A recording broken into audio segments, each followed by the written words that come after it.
देखिए, इसके पहले जो मैंने वीडियो डाला था 1 घंटे का, इकोनॉमिक्स का था, काफ़ी लोगों ने उसे पसंद किया। अब उसी में मैं अगला उसी कड़ी को आगे बढ़ाते हुए ये सिविक्स का, राजनीति शास्त्र का डालने जा रहा हूँ। इसे भी आप लोग ध्यान से देखिएगा। मैंने इसमें भी एनसीईआरटी का पूरा जो सार है, जो मेन चीज़ है जो आपके एग्जाम में आता है, उसी को मैंने लिखा है। मैंने पूरा एनसीईआरटी को नहीं लिखा है। देखिएगा, पहला पॉइंट, मुंबई भारत की वित्तीय राजधानी है। मुंबई भारत की वित्तीय राजधानी है। हमारे संविधान में अनुच्छेद 19 में देश के सभी नागरिकों को स्वतंत्रता का मूल अधिकार दिया गया है। कुछ मौलिक कर्तव्य होते हैं, कुछ मौलिक अधिकार होते हैं। तो अनुच्छेद 19 में मूल अधिकार दिया गया है। भारत के राज्य क्षेत्र में कहीं भी निवास करने और बस जाने का, कोई व्यवसाय करने का, कारोबार करने का अधिकार भारत के सभी नागरिकों को प्राप्त है। इसी प्रकार संविधान के अनुच्छेद 15 के तहत धर्म, वंश, जाति या जन्म स्थान के आधार पर किसी प्रकार का भेदभाव का निषेध किया गया है। यानी 19 स्वतंत्रता का मूल अधिकार और 15 समानता का अधिकार, और एक लाइन और, मुंबई भारत की वित्तीय राजधानी है। 3 आपका क्वेश्चन यहां से बन गया। अगला है सत्ता में साझेदारी की कार्यप्रणाली।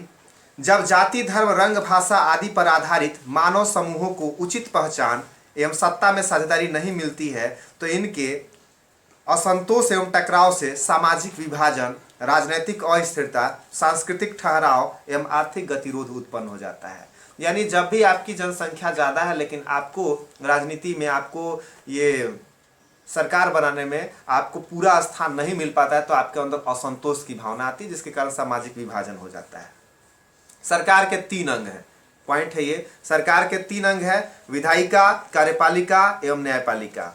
इन तीनों के बीच सत्ता का बंटवारा होता है और ये सभी अंग एक ही स्तर पर अपनी अपनी शक्तियों का प्रयोग करके सत्ता में साझेदार बनते हैं। सत्ता के ऐसे बंटवारे में किसी एक अंग के पास सत्ता का जमाव एवं उसके दुरुपयोग की संभावना खत्म हो जाती है। साथ ही हर एक अंग एक दूसरे पर नियंत्रण रखता है। इसे नियंत्रण और संतुलन की व्यवस्था भी कहते हैं। संघीय शासन व्यवस्था एकात्मक शासन व्यवस्था के उलट है, जिसमें शासन का एक ही स्तर होता है, बाकी इकाइयां उसके अधीन काम करती हैं।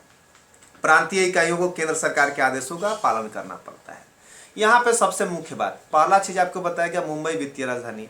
दूसरा अनुच्छेद 19 में स्वतंत्रता का अधिकार, अनुच्छेद 15 समानता का अधिकार। उसके बाद से सामाजिक विभाजन क्यों होता है, क्योंकि असंतोष की भावना होती है। तीसरा, उसके बाद वाला कितने सरकार के अंग हैं, तो 3 है, विधायिका, कार्यपालिका और न्यायपालिका। लेकिन उसमें से कोई भी सत्ता का दुरुपयोग नहीं कर पाता है। क्यों? क्योंकि वहां पर हम लोगों ने उसे अलग अलग तरह से अधिकार क्षेत्रों में बांट दिया है। हम संघीय शासन व्यवस्थाओं की विशेषता पर देखते हैं। संघीय शासन व्यवस्था में सर्वोच्च सत्ता केंद्र और उसकी विभिन्न आनुषंगिक इकाइयों के बीच बट जाती है। यानी संघीय शासन व्यवस्था में सत्ता केंद्र के हाथ में होती है। संघीय व्यवस्था में दोहरी सरकार होती है, एक आप केंद्र सरकार के भी अधीन है, दूसरा आप राज्य सरकार के भी अधीन है। जैसे कि कोरोना में राज्य सरकार ने बोला कि नहीं, हमारे यहाँ 31 तक चलेगा, और केंद्र सरकार ने बोल दिया कि हाँ 14 से खत्म हो जाए, तो आपको वहाँ पर राज्य की बात माननी पड़ेगी। लेकिन जब इसके ऊपर कहीं पर जब दोनों के बीच में टकराव आ जाएगा तो उस समय केंद्र की बात मानी जाएगी। प्रत्येक स्तर की सरकार अपने क्षेत्र में स्वायत्त माने स्वतंत्र होती है और अपने अपने कार्यों के लिए लोगों के प्रति जवाबदेह होती है। यानी हमारे लिए जवाबदेह और हमारे लिए उत्तरदायी। जैसे आप देखते हैं, एक शब्द है सरकार, सरकार बन गई, लेकिन ये नहीं, सरकार नहीं, सेवक बन गए कहना चाहिए, क्योंकि ये लोग हमारे सेवक हैं, हमारे वोट पर निर्भर करते हैं। हम लोग पे गवर्न नहीं करते हैं, बल्कि हम लोगों को सर्व करते हैं, सेवा करते हैं। बट ये पता नहीं कब मेंटेलिटी लोगों के दिमाग से हटेगी और कब लोग उन लोगों के पीछे घूमना बंद करेंगे, पता नहीं कब तक ये समय आएगा। अलग अलग स्तर की सरकार एक ही नागरिक समूह पर शासन करती है, और इस शब्द को भी बदलना पड़ेगा कि अलग अलग स्तर के सेवक एक ही नागरिक समूह का सेवा करते हैं। ऐसा होना चाहिए जो कि हमारे यहाँ जब अब्राहम लिंकन ने बोल दिया कि लोकतंत्र जनता का, जनता के लिए, जनता द्वारा शासन है, तो उसमें ये शासन शब्द जो है वो थोड़ा सा डिफिकल्ट है। जनता शासन करती है और नेता सेवा करते हैं, ऐसा होना चाहिए। नागरिकों की दोहरी पहचान एवं निष्ठाएं होती हैं। जैसे आप भारत के भी हैं, आप बिहार के भी हैं, तो आप भारतीय भी हैं, आप बिहारी भी हैं, तो ये आपकी दोहरी पहचान हो गई। भारतीय स्वतंत्रता अधिनियम 1947 ने भारत में मौजूद उस समय 563 देशी रियासतों को, क्वेश्चन है 1947 के समय भारत में कितने देशी रियासत थे?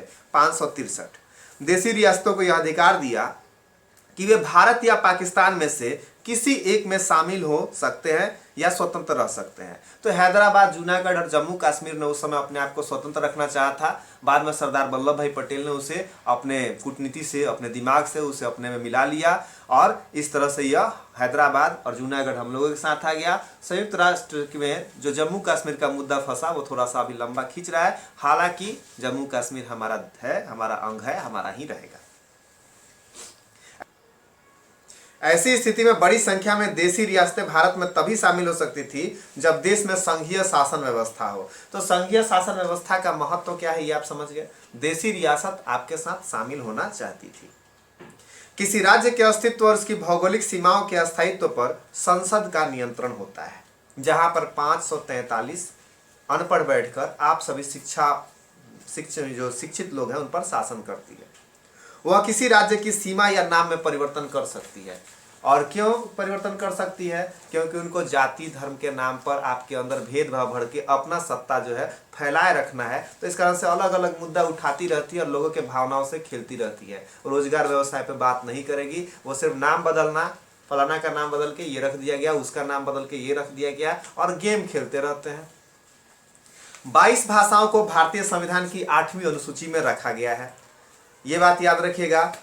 कितनी भाषाओं को? 22 भाषाओं को। कौन सी अनुसूची में? 8वीं अनुसूची में रखा गया है। और इसी कारण यह अनुसूचित भाषाएं कहा जाता है। बाकी को गैर अनुसूचित भाषा कहा जाता है। यानी जितनी भाषाएं 22 भाषाएं उसमें है उसे अनुसूचित कहते हैं और जो नहीं है उसे गैर अनुसूचित कहते हैं। भोजपुरी को भी करने की बात हो रही है, पता नहीं कब तक होगा। राज्यपाल राज्य विधानमंडल द्वारा पारित किसी विधेयक को राष्ट्रपति की मंजूरी के लिए तथा राज्य सरकार को हटाने तथा विधानसभा भंग करने की सिफारिश भी राष्ट्रपति को भेज सकता है। राष्ट्रपति आपके यहाँ सिर्फ पेन पेपर का आदमी होता है, उसे कोई बहुत ज्यादा ताकत नहीं प्राप्त है। सारी ताकत जो है प्रधानमंत्री के हाथ में होती है। वो मित्रों मित्रों करके आपको बरगलाते रहते हैं।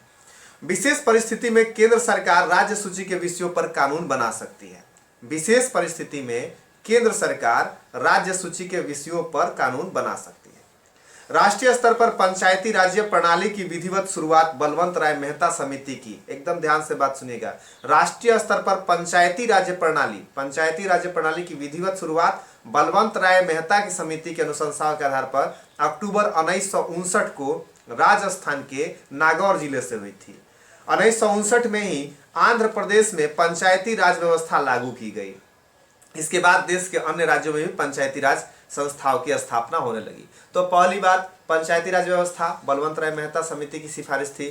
कब? 1959 में। सबसे पहले कहाँ? राजस्थान में। उसके बाद कहाँ? आंध्र प्रदेश में। 4 क्वेश्चन यहाँ से निकल गए। बलवंत राय मेहता समिति ने पंचायती व्यवस्था के लिए त्रिस्तरीय ढांचा का सुझाव दिया। पहला ग्राम स्तर, प्रखंड स्तर दूसरा, जिसे पंचायत समिति या क्षेत्रीय समिति भी कहते हैं, तीसरा जिला स्तर पर जिला परिषद। यानी ग्राम स्तर पर पंचायत हो गए, प्रखंड स्तर पर पंचायत समिति या क्षेत्रीय समिति हो गए तथा जिला स्तर पर जिला परिषद। पूरे देश में पंचायती राज व्यवस्था में एकरूपता लाने के उद्देश्य से सन 1991 में 73वां संविधान विधेयक संसद में लाया गया, जो 22-23 दिसंबर 1992 को क्रमशः लोकसभा एवं राज्यसभा द्वारा पारित हो गया। फलतः संविधान के एक नए संविधान भाग 9 में पंचायत शीर्षक के अंतर्गत पंचायती राज अधिनियम को सम्मिलित किया गया। देखिएगा कौन से भाग में? भाग 9 में क्या पंचायती राज अधिनियम को सम्मिलित किया गया। इसमें कितने अनुच्छेद थे? तो 13 और एक नया अनुच्छेद 243 रखा गया। इस संशोधन द्वारा एक नई अनुसूची 11वीं अनुसूची जोड़ी गई। इसमें 29 मुद्दों का उल्लेख किया गया जो पंचायती राज को क्षेत्राधिकार में लाते हैं। पंचायती राज प्रणाली की स्थापना जनता में लोकतांत्रिक चेतना जागृत करने के उद्देश्य से की गई। अब एक पॉइंट आता है ग्राम पंचायत। राज्य सरकार 7000 की औसत आबादी को ग्राम पंचायतों की स्थापना का आधार मानती है। 7000 अगर आपके गांव में है लोग तो उसको पंचायत मान लिया जाएगा। एक पंचायत क्षेत्र लगभग 500 की आबादी पर वार्डों में विभाजित होता है, जिनकी संख्या सामान्यतः 15 से 16 तक होती है। वार्ड सदस्य प्रत्येक मतदाता द्वारा चुने जाते हैं। ग्राम पंचायतों का प्रधान मुखिया होता है और उसकी सहायता के लिए एक उप मुखिया का पद सृजित किया गया है। हर पंचायत में सरकार की ओर से एक पंचायत सेवक नियुक्त होते हैं जो सचिव की भूमिका निभाते हैं। बिहार पंचायती राज अधिनियम 2006 के तहत महिलाओं के लिए संपूर्ण सीटों में आधा सीट अर्थात 50% के आरक्षण का प्रावधान है। कब? तो पंचायती राज अधिनियम 2006। मुखिया या उप मुखिया अपने पद से स्वयं हट सकते हैं या हटाए जा सकते हैं। स्वेच्छा से हटने के लिए उन्हें जिला पंचायती राज पदाधिकारी को त्याग पत्र देना है। आप सोच सकते हैं कभी हटेंगे? जिनको नेतागिरी का चस्का लग गया वो कभी नहीं हटेंगे खुद से। यदि ग्राम पंचायतों के सदस्य 2/3 बहुमत से मुखिया के विरुद्ध अविश्वास प्रस्ताव पारित करे तो मुखिया या उप मुखिया अपने पद से हटाए जा सकते हैं। अब ये ग्राम सभा की बैठक वर्ष भर में कम से कम 4 बार होगी। आइए ग्राम कचहरी पे। यह ग्राम पंचायत की अदालत है जिसमें न्यायिक कार्य किए जाते हैं। सरपंच ग्राम कचहरी का प्रभारी होता है। ग्राम कचहरी को दीवानी एवं फौजदारी दोनों क्षेत्रों में अधिकार प्रदान किए गए हैं। सरपंच सभी प्रकार के अधिकतम 10,000 तक के मामले की सुनवाई कर सकता है। ग्राम कचहरी में एक न्याय मित्र और एक न्याय सचिव भी होता है। न्याय मित्रों एवं न्याय सचिवों के पदों का निर्माण बिहार सरकार द्वारा किया जाए। न्याय मित्र सरपंच के कार्यों में सहयोग देता है जबकि न्याय सचिव ग्राम कचहरी के कागजातों को रखता है। आइए अब जिला परिषद पे। बिहार में जिला परिषद पंचायती राज व्यवस्था का तीसरा स्तर है। प्रत्येक जिला परिषद का एक अध्यक्ष और एक उपाध्यक्ष होता है। प्रत्येक 5 वर्ष पर पंचायतों की वित्तीय स्थिति का पुनर्वलोकन करने हेतु राज्य वित्त आयोग का गठन किया जाता है। अब चलिए ग्राम पंचायत की तरह नगरीय शासन व्यवस्था भी है। भारतीय संसद ने 74वां संविधान संशोधन 1992 में, कैवा 74वां संविधान संशोधन कब? 1992 में पारित किया। नगरीय शासन व्यवस्था को सर्वप्रथम संवैधानिक मान्यता प्रदान की 1992 में। नगर पालिका के कार्य क्षेत्र विषय संविधान की 12वीं अनुसूची में उल्लिखित हैं, यानी ग्राम पंचायत 11वीं में, नगर पंचायत 12वीं में। बिहार में कोई महानगर नहीं है, अतः हमारे राज्यों में नगरों के स्थानीय शासन के लिए निम्न 3 प्रकार की संस्थाएं हैं: नगर पंचायत, नगर परिषद तथा नगर निगम। नगर पंचायत के बारे में, ऐसे स्थान जो गांवों से शहर का रूप लेने लगते हैं वहां स्थानीय शासन चलाने के लिए नगर पंचायत का गठन किया जाता है। जिस शहर की जनसंख्या 12,000 से 40,000 के बीच हो, नगर पंचायत की स्थापना की जाती है। नगर पंचायत के लिए एक आवश्यक खर्च यह है कि उस नगर के वयस्कों की आवश्यक शर्त यह है कि उस शहर के वयस्कों की 3/4 जनसंख्या कृषि से भिन्न कार्य में संलग्न हो। नगर पंचायत के सदस्यों की संख्या 10 से 37 तक होती है। सदस्यों का कार्यकाल 5 वर्षों का होता है। नगर पंचायत का एक अध्यक्ष एवं एक उपाध्यक्ष होता है जो अपने सदस्यों के बीच से चुना जाता है। यानी सिंपल सी बात है, जब 12,000 से 40,000 के बीच लोग होने लगे तो उसे हम नगर पंचायत कह देंगे। और इसमें भी एक अध्यक्ष और एक उपाध्यक्ष होता है। संख्या 10 से 37 होता है सदस्यों का। नगर परिषद के अंग, नगर परिषद के 4 अंग होते हैं। कौन कौन? नगर परिषद, समितियां, अध्यक्ष और उपाध्यक्ष, कार्यपालक पदाधिकारी, यानी 4 इसमें अंग होते हैं। नगर परिषद के बारे में, नगर परिषद का एक प्रमुख अभिकरण नगर परिषद का एक प्रमुख अभिकरण नगर पार्षद होता है। इसके सदस्य पार्षद या कमिश्नर कहलाते हैं। इसकी सदस्य संख्या कम से कम 10 और अधिक से अधिक 40 होती है। इसके 80% सदस्य निर्वाचित होते हैं और शेष 20% मनोनीत होते हैं। अब समितियों पर आ जाइए। नगर परिषद के कार्यों को सुचारू रूप से संचालन के लिए नगर परिषद की कई समितियां होती हैं। समितियों को नगर परिषद नियुक्त करता है। समिति को कौन नियुक्त करता है? नगर परिषद। ये क्वेश्चन पूछ सकता है कि समितियों को कौन नियुक्त करता है। इन समितियों में 3 से 6 सदस्य होते हैं। अब आइए अध्यक्ष और उपाध्यक्ष। बिहार के प्रत्येक नगर परिषद में एक मुख्य पार्षद जिसे अध्यक्ष कहते हैं, एक उप मुख्य पार्षद जिसे उपाध्यक्ष कहते हैं। इन दोनों का चुनाव नगर परिषद के सदस्यों द्वारा होता है। कार्यपालक पदाधिकारी, प्रत्येक नगर परिषद में एक कार्यपालक पदाधिकारी होता है। इसकी नियुक्ति राज्य सरकार द्वारा की जाती है, यानी कार्यपालक पदाधिकारी की नियुक्ति राज्य सरकार द्वारा की जाती है। याद करिएगा, कार्यपालक पदाधिकारी की नियुक्ति राज्य सरकार द्वारा की जाती है। नगर परिषद के प्रशासन को चलाने वाला यह प्रधान अधिकारी होता है। अब इसके कार्य क्या है? नगर परिषद के कार्य: नगर की सफाई करना, सड़कों और गलियों में रोशनी का प्रबंध करना, पीने के पानी की व्यवस्था करना, सड़क बनाना और उसकी मरम्मत करना, नालियों की सफाई करना, प्राथमिक शिक्षा का प्रबंध करना जैसे स्कूल खोलना और चलाना, टीके लगाने तथा महामारी से बचाव का उपाय करना, मनुष्य एवं पशुओं के लिए अस्पताल खोलना, आग से सुरक्षा करना, शमशान घाट का प्रबंध करना, जन्म एवं मृत्यु का निबंधन करना और उसका लेखा जोखा करना, ये सब काम ये कर सकता है अगर इसे अपना पॉकेट नहीं भरना हो तो। ठीक है। अब ऐच्छिक कार्य, नई सड़कें बनाना, गलियों एवं नालियां बनाना, शहर के गंदे इलाके को बसने योग्य बनाना, गरीबों के लिए घर बनाना, बिजली का प्रबंध करना। तो अगर अनिवार्य कार्य इन लोग से होता ही नहीं है तो ऐच्छिक कार्य तो सोचना भी बेवकूफ़ी है। नगर निगम के प्रमुख अंग, बिहार में नगर निगम के प्रमुख कौन कौन होते हैं? पहला है निगम परिषद, दूसरा है सशक्त स्थानीय समिति, तीसरा है परामर्शदात्री समितियां और चौथा है नगर आयुक्त। तो अब नगर निगम के बारे में थोड़ा सा सुनिए। समूचे नगर निगम क्षेत्र को विभिन्न क्षेत्रों में माने वार्ड में बांटा जाता है। इस तरह से विभक्त प्रत्येक क्षेत्रों को से उस क्षेत्र के मतदाताओं द्वारा एक एक प्रतिनिधि निर्वाचित होकर आते हैं। यही मतदाता इनका शिकार होते हैं, जिनको इनको बेवकूफ़ बनाना होता है, बरगलाना होता है, उसी मतदाता के बल पे ये चुन के आगे आते हैं। कार्य कुछ नहीं करते हैं, ये बस अपना पॉकेट भरने के लिए आते हैं। इन्हें वार्ड पार्षद या वार्ड काउंसलर कहते हैं। पार्षदों का कार्यकाल 5 वर्ष का होता है। निगम परिषद की बैठक प्रत्येक महीने होती है। निगम परिषद का प्रमुख कार्य निगम बनाना, निर्णय लेना तथा टैक्स लगाना है। इसमें बहुत फास्ट रहते हैं सब, टैक्स लगा लेना। आ जाइए महापौर एवं उप महापौर के बारे में। निगम परिषद अपने सदस्यों के बीच से एक महापौर और एक उप महापौर चुनती है। इन दोनों का कार्यकाल 5 वर्ष का होता है। महापौर निगम परिषद का सभापति होता है तथा निगम की बैठकों की अध्यक्षता करता है, साथ ही सशक्त अस्थायी समिति की भी अध्यक्षता करता है। महापौर नगर का प्रथम नागरिक माना जाता है। सशक्त स्थानीय समिति, निगम परिषद के बाद यह नगर निगम का दूसरा महत्वपूर्ण अंग होता है। महापौर एवं उप महापौर भी इस समिति के सदस्य होते हैं।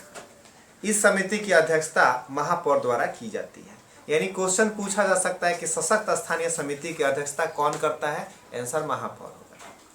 और उसके बाद से परामर्शदात्री समितियां, नगर निगम के कुछ परामर्शदात्री समितियां भी होती है, जैसे शिक्षा समिति, बाजार समिति, उद्यान समिति इत्यादि। ये समितियां अपने अपने विषयों पर निगम परिषद को सलाह देती है। नगर आयुक्त, नगर निगम के इस पदाधिकारी की नियुक्ति बिहार सरकार द्वारा की जाती है। इंपॉर्टेंट क्वेश्चन, नगर निगम के पदाधिकारी नगर आयुक्त की नियुक्ति बिहार सरकार करती है। यह प्रायः भारतीय प्रशासनिक सेवा स्तर का अधिकारी होता है। नगर आयुक्त नगर निगम का मुख्य प्रशासक होता है एवं नगर निगम के सभी कर्मचारियों के कार्यों की देखभाल करता है। अब नगर निगम के प्रमुख कार्य, इसके प्रमुख कार्य हैं नगर क्षेत्र की नालियों, पेशाब खाना, शौचालय आदि निर्माण करना, उसकी देखभाल करना, कूड़ा करकट गंदगी की सफाई करना, करवाना, पीने के पानी का प्रबंध करना, गलियों, पुलों एवं उद्यानों की सफाई एवं निर्माण करना, मनुष्य तथा पशुओं के लिए चिकित्सा केंद्र की स्थापना करना एवं छुआछूत जैसी बीमारी पर रोक लगाने का प्रयास करना, प्रारंभिक स्तरीय सरकारी विद्यालयों, पुस्तकालयों, अजायब घर की स्थापना तथा व्यवस्था करना। ये सब किताबी है, लिखा हुआ है, करना चाहिए। अगर होता हो तो आप सिवान में आकर देखिए, कुछ भी नहीं मिलेगा। नगर निगम के आय के प्रमुख साधन, आय का प्रमुख साधन क्या है? नगर निगम कई प्रकार के कर लगाता है, जैसे मकान कर, जल कर मतलब पानी पर टैक्स, शौचालय कर, पशुओं पर कर, छोटे वाहनों पर कर इत्यादि। बिहार सरकार द्वारा समय समय पर दिया गया आर्थिक अनुदान भी इसके आय का स्रोत होता है। अब देखिए, लोकतंत्र में प्रतिस्पर्धा एवं संघर्ष अगला चैप्टर है। जब 15 अगस्त 1947 को ब्रिटिश दासता से मुक्त होकर भारत ने 26 जनवरी 1950 को अपने गणतांत्रिक संविधान को अंगीकार किया, तब से वह लोकतंत्र की आधारशिला दिनों दिन सुदृढ़ कर रहा है। मतलब लोकतंत्र को दिन प्रतिदिन मजबूत कर रहा है।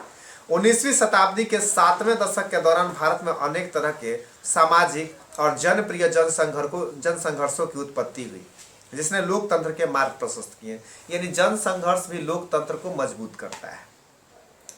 श्रीमती इंदिरा गांधी ने 1971 के आम चुनाव में अपने प्रभुत्व एवं सामर्थ्य का प्रदर्शन कर कांग्रेस को पुनर्स्थापित किया और श्रीमती गांधी के नेतृत्व में भारत की सरकार बनी। उसके बाद श्रीमती इंदिरा गांधी ने संविधान के बुनियादी ढांचे में परिवर्तन करने का प्रयास किया। 1975 में उन्होंने देश के अंदर आपातकाल की घोषणा कर दी।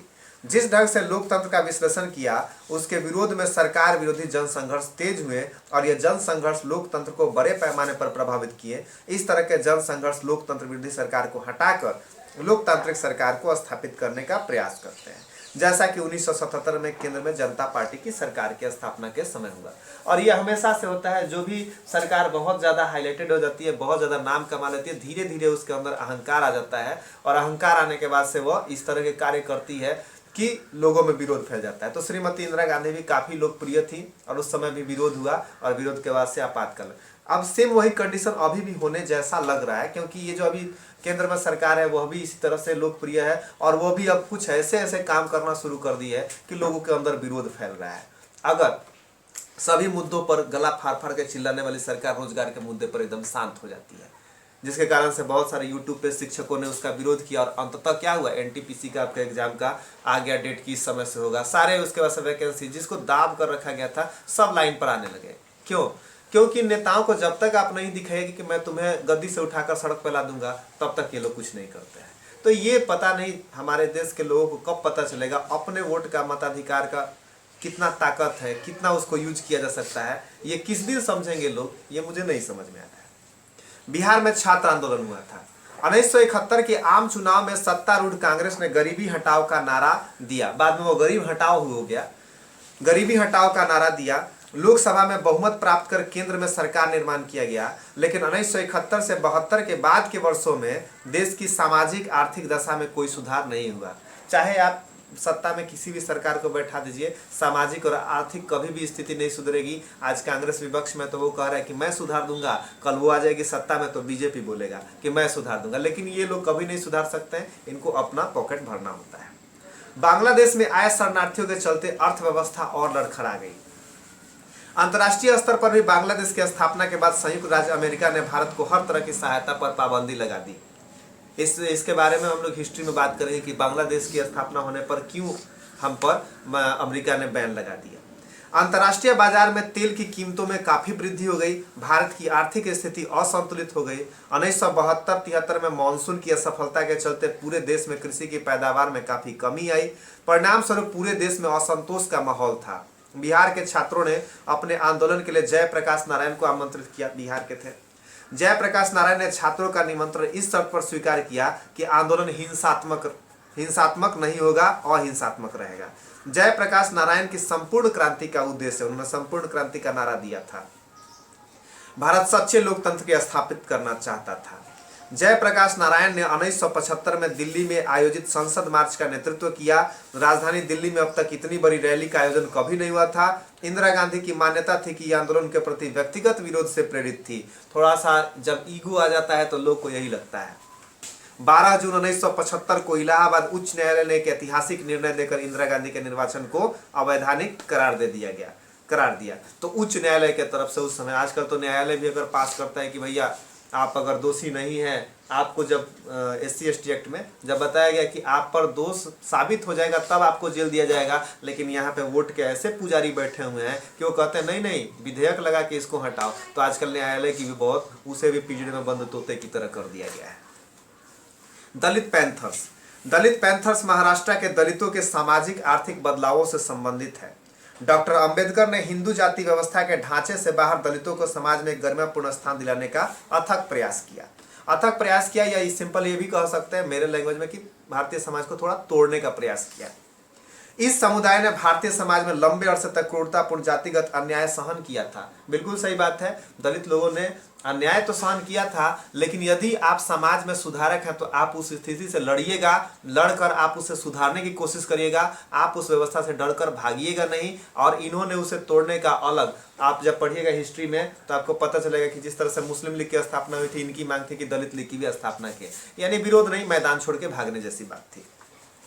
1970 के दशक के प्रारंभ में भारतीय समाज के शिक्षित दलितों की प्रथम पीढ़ी ने विभिन्न मंचों से भारतीय संविधान में सन्निहित अपने अधिकारों एवं हकों की आवाज उठाई।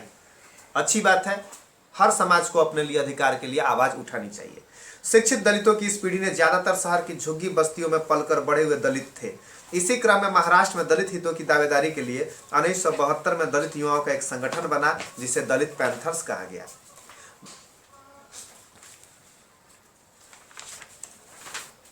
रिपब्लिकन पार्टी ऑफ इंडिया जैसे राजनीतिक दलों को दलित समर्थन कर रहे थे, लेकिन ऐसे दल चुनावी राजनीति में सफल नहीं हो रहे थे। ये सब कारण थे जिनके चलते दलित पैंथर्स ने दलित अधिकारों की दावेदारी करते हुए जन कार्रवाई का रास्ता अख्तियार किया।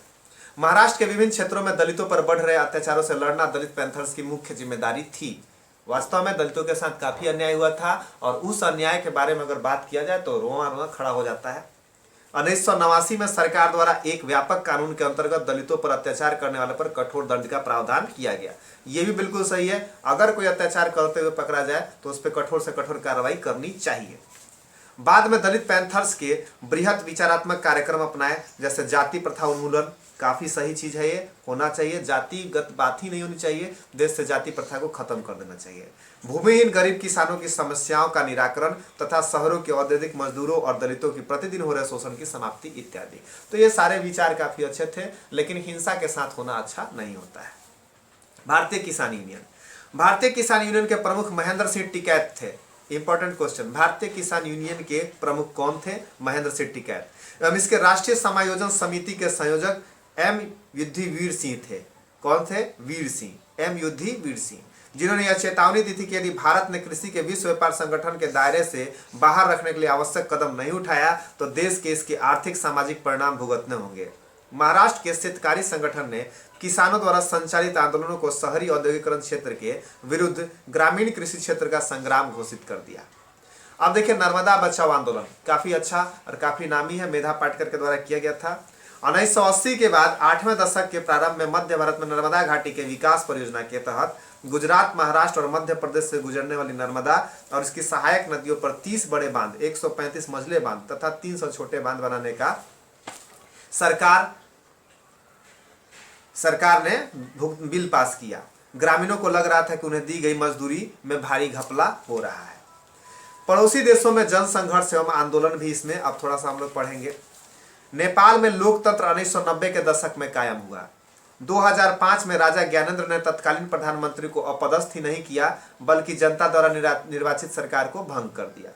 परिणाम स्वरूप अप्रैल 2006 में वहां जो आंदोलन खड़ा हुआ उसका एकमात्र उद्देश्य शासन की बागडोर राजा के हाथ से लेकर जनता के हाथ में सौंपना था। 24 अप्रैल 2006 को राजा ज्ञानेंद्र ने सर्वदलीय सरकार और एक नई संविधान सभा के गठन की बात स्वीकार कर ली। गठबंधन ने गिरिजा प्रसाद कोइराला को अंतरिम सरकार का प्रधानमंत्री चुना। यानी नेपाल में कैसे लोकतंत्र आया। बोलीविया का जन संघर्ष। बोलीविया के लोगों ने पानी के निजीकरण के विरुद्ध एक सफल संघर्ष का आरंभ किया। बोलीविया लैटिन अमेरिका का एक गरीब देश है। विश्व बैंक ने जब वहां की सरकार पर नगरपालिका द्वारा की जा रही जलापूर्ति से अपना नियंत्रण छोड़ने के लिए दबाव डाला, तब सरकार ने कोचबम्बा शहर में जलापूर्ति का अधिकार एक बहुराष्ट्रीय कंपनी को सौंप दिया, जिससे पानी की कीमत में 4 गुना वृद्धि कर दी गई। जैसा अभी आपके देश में हो रहा है प्राइवेटाइजेशन। वहां के घरेलू खपत में पानी का मासिक व्यय 1000 रुपए तक जा पहुंचा। जनता के विरुद्ध मार्शल लॉ का भी इस्तेमाल किया गया, लेकिन अंततः जनता की मांग के आगे सरकार को झुकना पड़ा और बहुराष्ट्रीय कंपनियों को शहर छोड़कर भागना पड़ा। ये आपके भारत में भी कुछ दिन में होने वाला है। यह उल्लेखनीय है कि प्रस्तावित, थोड़ा सा आपका आगे चला जाता है, सूचना के अधिकार का आंदोलन। यहाँ पे मैं एक छोटा सा चीज आगे भगा रहा हूँ। सूचना के अधिकार का आंदोलन। सूचना के अधिकार के आंदोलन जन आंदोलन की सफलता का एक महत्वपूर्ण उदाहरण कहा जा सकता है। इस आंदोलन ने सरकार से एक बड़ी मांग को पूरा कराने में सफलता पाई है। राजस्थान के एक छोटे से गांव से संबंध निकली चिनगारी ने व्यापक रूप धारण कर लिया। 1994 और इसके बाद 1996 में जन सुनवाई का आयोजन किया गया। 1996 में सूचना के अधिकार को लेकर दिल्ली में राष्ट्रीय समिति का गठन किया गया। अब देखिए, 2002 में सूचना की स्वतंत्रता नामक विधेयक पारित हुआ। कब? 2002 में। लेकिन उनके त्रुटियों के चलते उसे अमल नहीं लगाया गया। 2004 में सूचना के अधिकार संबंधी विधेयक को भारतीय संसद में उपस्थित किया गया, जिसने जून 2005 में राष्ट्रपति की स्वीकृति पाकर अधिनियम का रूप ले लिया। यानी सूचना के अधिकार को अधिनियम बनाया गया 2005 में।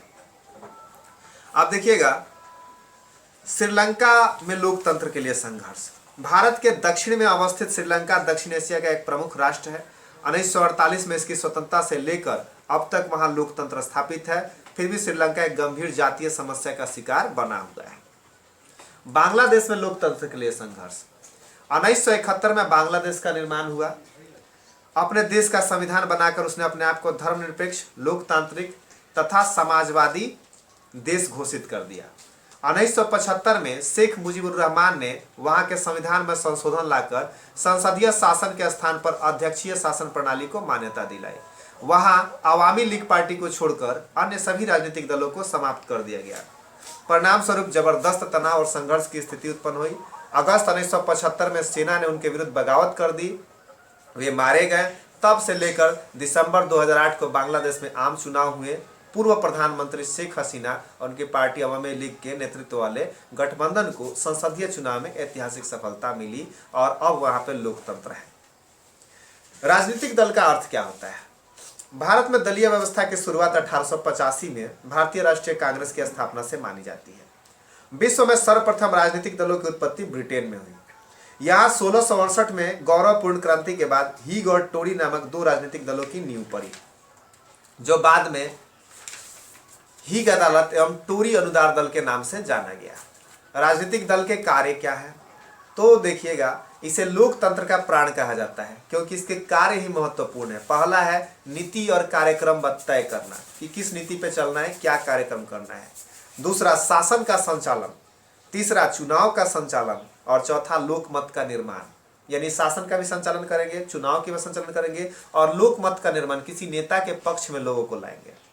लेकिन इसकी कुछ चुनौतियां भी हैं। क्या चुनौतियां है? आंतरिक लोकतंत्र की कमी, नेतृत्व का संकट, वंशवाद, काले धन एवं अपराधियों का प्रभाव, सिद्धांतहीनता की स्थिति। अब जैसे वंशवाद है, आप बिहार का ही एग्जाम्पल लीजिए, लालू प्रसाद यादव राजद के, उनके बेटे फेल्योर, कोई 11th फेल, कोई 9th फेल, और फिर भी वो राजद का अध्यक्ष बना हुआ है, तो इसे वंशवाद ही कहेंगे।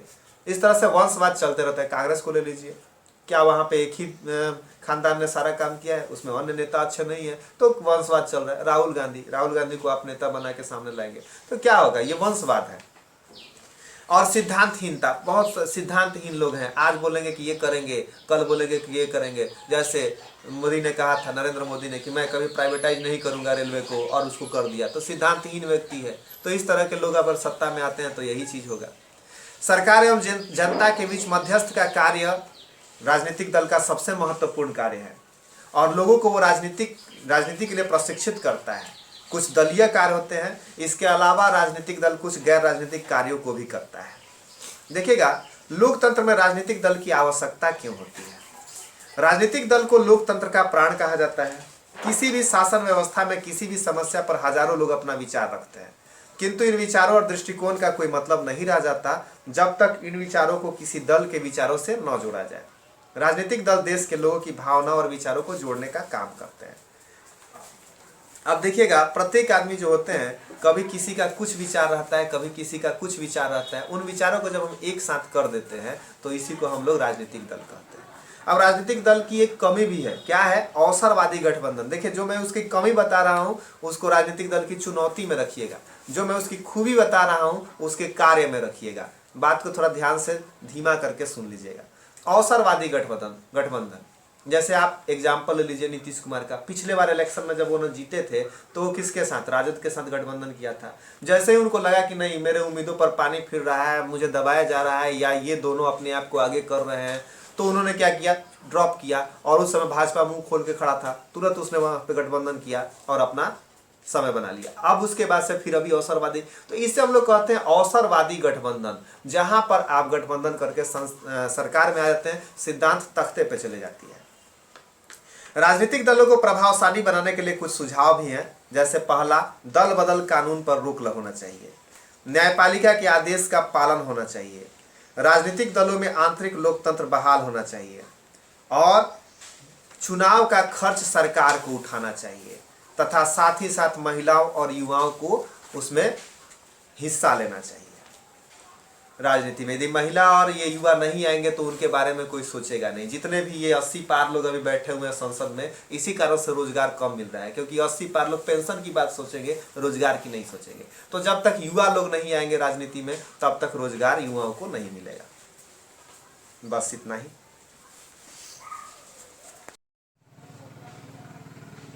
भारत के प्रमुख राजनीतिक दलों का परिचय।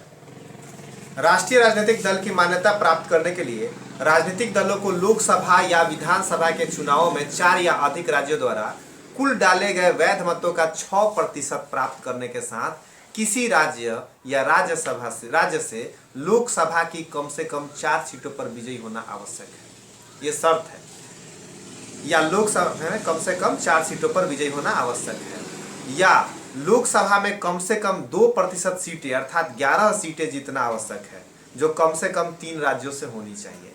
इस तरह राज्य स्तरीय राजनीतिक दल की मान्यता प्राप्त करने के लिए उस दल को लोकसभा या विधानसभा के चुनाव में डाले गए वैध मतों का कम से कम 6% मत प्राप्त करने के साथ साथ राज्यों विधानसभा की कम से कम 3% सीटें या 3 सीटें जीतना आवश्यक है। तो ये शर्त आप लोग को पता होना चाहिए कि कितने प्रतिशत सीट, तो 6% मत, और कितने सीट होने चाहिए, तो 3% सीटें या 3 सीटें जीतना आवश्यक है। भारतीय राष्ट्रीय कांग्रेस। भारतीय राष्ट्रीय कांग्रेस की स्थापना 1885 में हुई। कांग्रेस पार्टी में कई बार विभाजन हुआ, अभी इसे कांग्रेस ही के नाम से जाना जाता है।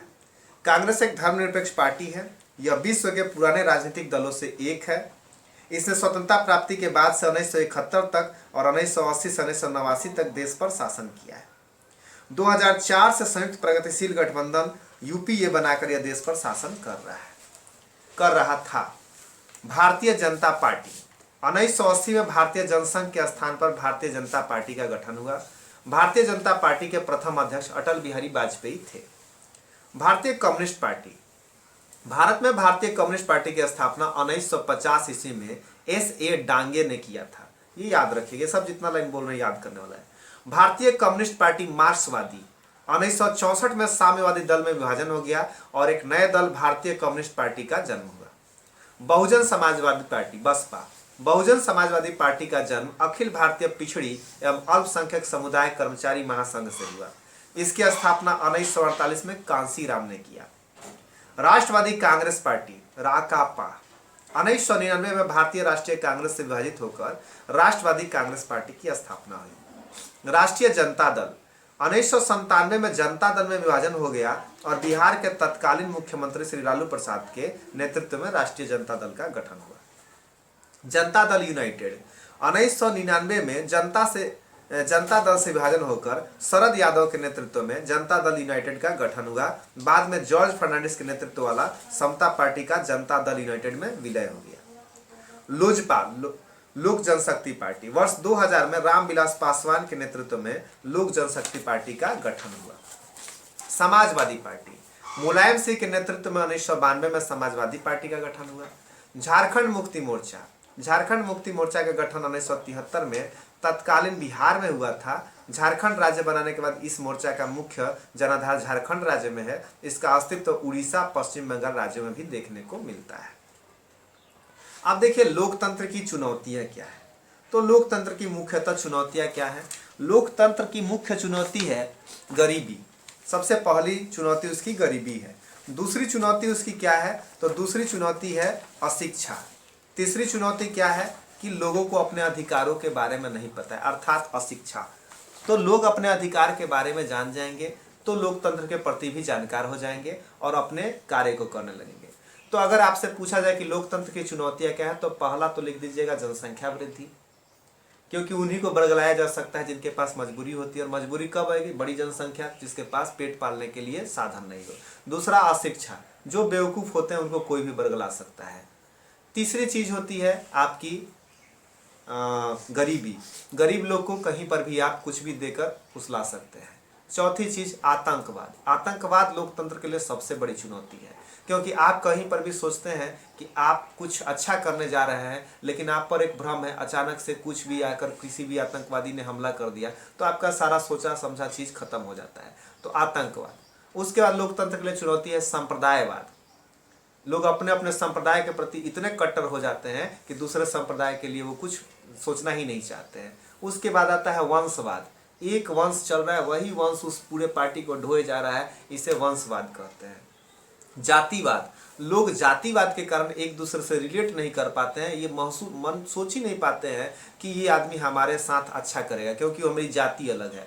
तो ये सारी कुछ बातें हैं जो लोकतंत्र के लिए चुनौतियां हैं, इन्हें दूर करनी चाहिए। बस इतना ही।